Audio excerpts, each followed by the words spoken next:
नमस्कार, बहुत स्वागत है आपका। मैं हूं आपके साथ शीनम शर्मा। इस पॉडकास्ट में हम बात करने जा रहे हैं एक बहुत ही इंपॉर्टेंट टॉपिक के बारे में, सुपर पावर कंट्री अमेरिका, जिस पर कर्ज लगातार बढ़ता जा रहा है और ये कर्ज पहुंच गया है $40 ट्रिलियन के पार, यानी कि करीब 40 खरब का कर्ज हो चुका है।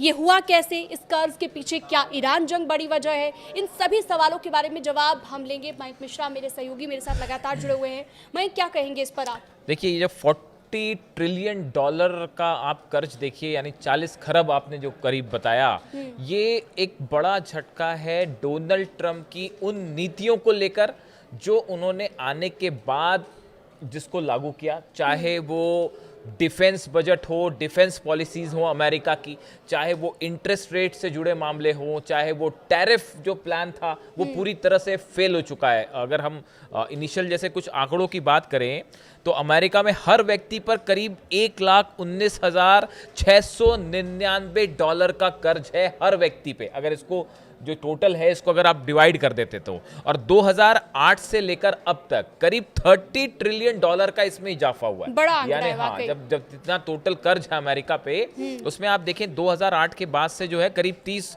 ट्रिलियन का इजाफा हुआ है। रोजाना ब्याज चुकाने पे करीब $3.8 अरब खर्च हो रहे हैं, यानी जो डेली इंटरेस्ट अमेरिका को पे करना पड़ता है कर्ज के ऊपर, उसी में $3.8 अरब रोज खर्च हो रहे हैं। देखिए, मैं एक CNN की रिपोर्ट पढ़ रहा था, उसके मुताबिक फिस्कल वॉचडॉग ग्रुप पीटर जी पीटरसन फाउंडेशन के CEO माइकल पीटरसन ने कहा कि अगर यही हाल रहा तो सिर्फ 6 साल में अमेरिका का कर्ज $50 ट्रिलियन तक पहुंच जाएगा, अगर ऐसे ही मामला चलता रहा तो। और उन्होंने ये भी कहा कि 10 साल से भी कम समय पहले अमेरिका जो था उसमें सिर्फ $20 ट्रिलियन का कर्ज था, और अब वो बढ़कर जो है हो चुका है $40 ट्रिलियन। और अमेरिका वास्तव में अपनी अर्थव्यवस्था और अपने देश के भविष्य को खतरे में डाल रहा है। इस तरह के तमाम इकोनॉमिस्ट जो हैं वो अपनी राय रख रहे हैं। शीनम, बिल्कुल, देखिए ये अब सवाल ये है कि आखिर ये कर्ज जो लगातार बढ़ता जा रहा है, जो आपने बड़े बड़े आंकड़े पेश किए, इसके पीछे की वजह क्या है? बहुत सारे लोगों का अलग अलग राय है इसके बारे में, लेकिन डिफेंस की हम बात करेंगे। अमेरिका बहुत बड़ा हिस्सा खर्च करता है अपना डिफेंस के ऊपर।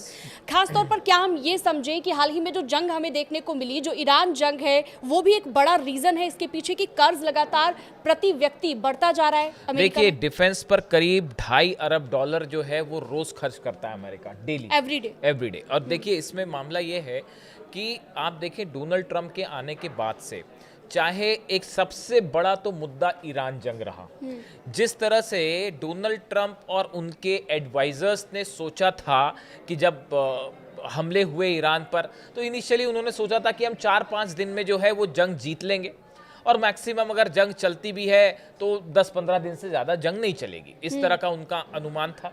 जबकि हुआ ये कि आज देखिए 5 महीने हो चुके हैं, और 5 महीने बाद हालात ये है कि अमेरिका न सिर्फ जंग में भारी पड़ गया, बल्कि अमेरिका के सारे बेस तबाह हैं। अमेरिका के पहली बार ऐसा हुआ इतिहास में कि F-35 जेट डाउन हुआ है। मतलब 5th जनरेशन का अगर प्लेन डाउन होता है तो अपने आप में बड़ा झटका है। जितने बेसेस हैं वो तबाह हो गए मिडिल ईस्ट में। समंदर में आप देखिए कि कई सारे अमेरिका के जहाज जो हैं वो डिस्ट्रॉय हुए। यानी इसको पूरा जो ओवरऑल बजट है, इसीलिए देखिए हाल ही में अमेरिका के रक्षा विभाग पेंटागन ने ईरान के साथ हुई जंग के खर्च और हथियारों के खाली हुए भंडारों को भरने के लिए अमेरिकी कांग्रेस से भारी भरकम बजट की मांग की है। इस युद्ध में अब तक लगभग $37.5 अरब खर्च हो चुके हैं, जिसके बाद प्रशासन ने करीब $87 अरब के अतिरिक्त फंड का प्रस्ताव रखा है।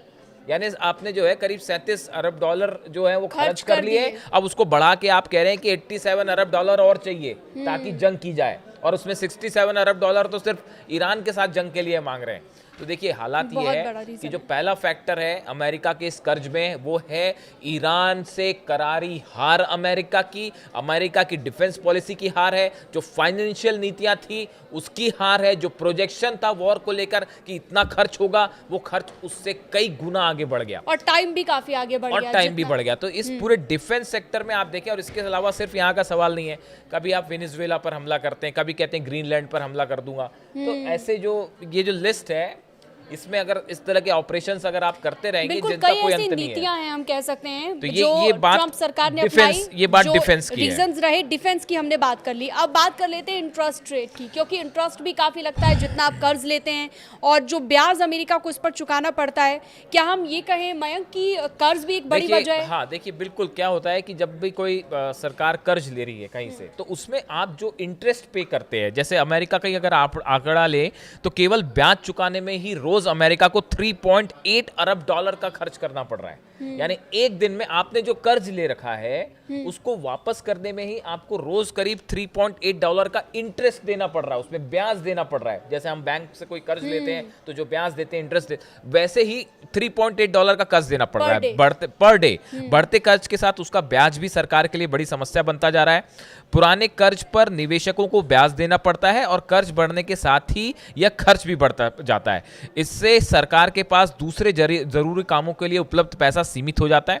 दी गई जानकारी के मुताबिक committee for a responsible federal budget के वरिष्ठ नीति निदेशक मार्क गोल्डवेन ने चेतावनी दी है कि अमेरिका कर्ज के जाल में फंसता नजर आ रहा है। यानी दूसरा बड़ा फैक्टर ऑब्वियसली ये है कि अब इतना भारी भरकम आप कर्ज लेंगे तो उसमें आपको इंटरेस्ट भी पे करना होगा। हालांकि अमेरिकी गवर्नमेंट का उसमें ये कहना है कि हम जो ब्याज लेते हैं उसको हम अलग अलग क्षेत्रों में विकास के लिए लगाते हैं, तो उससे फिर हमको प्रॉफिट भी होता है। लेकिन अभी फिलहाल एक बड़ा अमाउंट जो इस कर्जे में डूबा है अमेरिका, उसकी वजह इंटरेस्ट भी है। और साथ ही देखो, हर एक सरकार की कुछ ना कुछ नीतियां होती हैं कि कर्ज को हम कैसे कम करें। ट्रम्प सरकार की अपनी नीतियां हैं।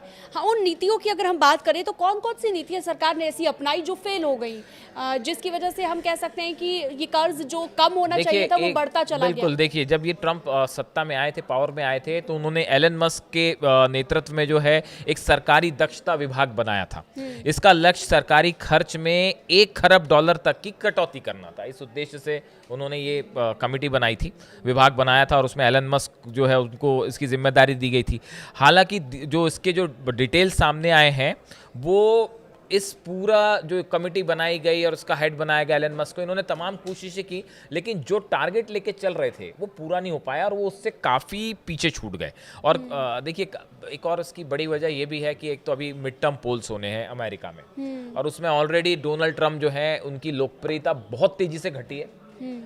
ईरान जंग से उनको बड़ा झटका लगा है। पूरी दुनिया ने ये पहली बार महसूस किया कि अमेरिका जो है अरब देशों को की रक्षा नहीं कर सकता। ईरान की मिसाइल्स के सामने अमेरिका जो है वो एकदम कमज़ोर दिखाई दिया। उसका जो कवर अप था खासतौर पर अरेबियन कंट्रीज़ का, वो ब्लोन अप हो गया। जॉर्डन में हमले हुए, बहरीन में, कुवैत में, खासकर इन 3 जगह पर पूरी तरह से जो है पेट्रियट सिस्टम, थाट सिस्टम वो तबाह हो गए।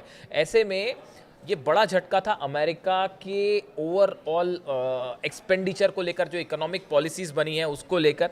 तो वो एस्टिमेशन जो उन्होंने लगाया था वो पूरी तरह से गड़बड़ा गया। तो ऐसी कई नीतियां रही जो नुकसान दे रही इस पूरे मामले में। प्लान की भी बात कर लेते हैं, क्या वो भी फेल हो गया? एक रीजन हम ये भी मानकर चल सकते हैं कि कर्ज बढ़ने के पीछे? देखिए, अब टैरिफ का सवाल ऐसा है, टैरिफ एक ऐसी चीज है जिसको लेकर डोनाल्ड ट्रंप ने जितने बदलाव किए अमेरिका की नीति में, वो उससे ज्यादा बदलाव आपको पूरी दुनिया में किसी भी प्रेसिडेंट के इतिहास या किसी भी प्राइम मिनिस्टर की पॉलिसी को लेकर देखने को नहीं मिलेंगे। डोनाल्ड ट्रंप अब उन्होंने एक नया, जो अभी इस समय जो सबसे ज्यादा चर्चा में है, कि रशिया से अगर आप तेल खरीद रहे हैं तो आपके ऊपर जो है वो 100% टैरिफ 5 देशों पर लगाने जा रहे हैं वो, जिसमें भारत भी शामिल है, जिसमें चाइना भी शामिल है, और 31 तारीख को उस पर चर्चा होनी है अमेरिकी संसद में। तो अब देखिए, कुल मिला के मामला ये है कि कभी वो कहते हैं कि कभी चाइना पर टैरिफ लगा देते हैं और कहते हैं कि साहब अब इतना इतना टैरिफ लगेगा, कभी वो भारत पर टैरिफ लगा देते हैं। कई देशों पर उन्होंने टैरिफ पॉलिसी लगाई, लेकिन उसका नतीजा क्या हुआ कि सुप्रीम कोर्ट ने इन टैरिफ को अवैध घोषित कर दिया। इसके बाद अमेरिका को इन कंपनियों को करीब $160 अरब वापस करने पड़े। यानी जो टैरिफ्स लगाए थे इन्होंने, जब सुप्रीम कोर्ट ने, अमेरिका की कोर्ट ने उसको रद्द कर दिया, असंवैधानिक करार दिया, उसके बाद $160 अरब अमेरिका को वापस करने पड़ गए। तो ये एक बड़ा झटका था। इसीलिए अगर आप देखें कि जो टैरिफ प्लान था डोनाल्ड ट्रंप का, वो टैरिफ को लगाते हैं, कब लगा देंगे और अगले 2 दिन बाद उसको कम कर देंगे, वापस कर, कोई भरोसा नहीं। तो उनकी ये कंसिस्टेंट पॉलिसी ना होने के कारण टैरिफ प्लान जो था और देखिए जिस तरह से उन्होंने टैरिफ लगाए, ईरान अक्सर इस बात को कहता है कि ये आपने एक तानाशाही रवैया अपनाते हुए जो है वो टैरिफ लगा दिया, आज इस पे टैरिफ, कल उस पे टैरिफ। भाई अमेरिका में एक प्रोसीजर है टैरिफ लगाने का, संसद से आपको परमिशन लेनी पड़ेगी, अब जो नियम कायदे हैं उनको फॉलो करना पड़ेगा, इसीलिए सुप्रीम कोर्ट ने उसे रद्द कर दिया। तो जो पैसा जुटाने का टैरिफ प्लान था वो पूरी तरह से फेल हो गया, और इससे कंट्रीज के साथ रिलेशन जो खराब हुए वो अलग रहा, बिल्कुल। तो वो चलिए ठीक है, तो हमने आपको इस पॉडकास्ट के जरिए ये बताया कौन कौन से रीजन रहे और अमेरिका पर किस तरह से कर्ज लगातार बढ़ता जा रहा है। इस तरह की और खबरों के लिए, इंटरनेशनल न्यूज के लिए आप हमारे साथ बने रह सकते हैं। फिलहाल दीजिए इजाजत, नमस्कार। Thank you.